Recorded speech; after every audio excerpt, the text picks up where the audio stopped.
السلام علیکم۔ آج پیر ہے ستمبر کی 5 تاریخ۔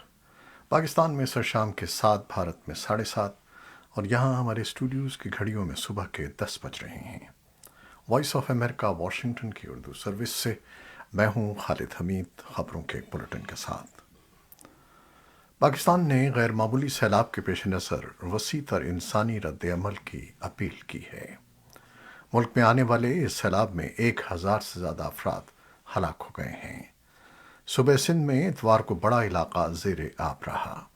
پاکستان کی نیشنل ڈیزاسٹر مینجمنٹ اتھارٹی نے اپنی رپورٹ میں کہا ہے کہ سیلاب سے متاثرہ علاقوں میں مزید 57 افراد ہلاک ہو گئے ہیں۔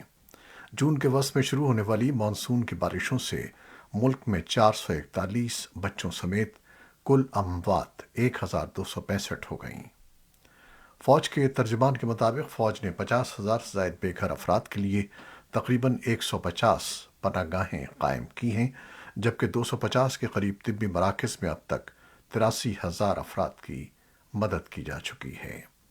اقوام متحدہ اور پاکستان نے سیلاب سے متاثر ہونے والے لاکھوں لوگوں کی مدد کے لیے گزشتہ ہفتے ہنگامی فنڈنگ میں $160 ملین کی مشترکہ اپیل جاری کی ہے۔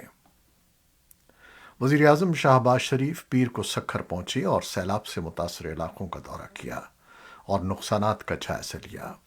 میڈیا سے گفتگو کرتے ہوئے شہباز شریف نے کہا کہ متاثرہ علاقوں میں امدادی کام جاری ہے اور حکومت سیلاب متاثرین کو فی کس $25,000 دے رہی ہے۔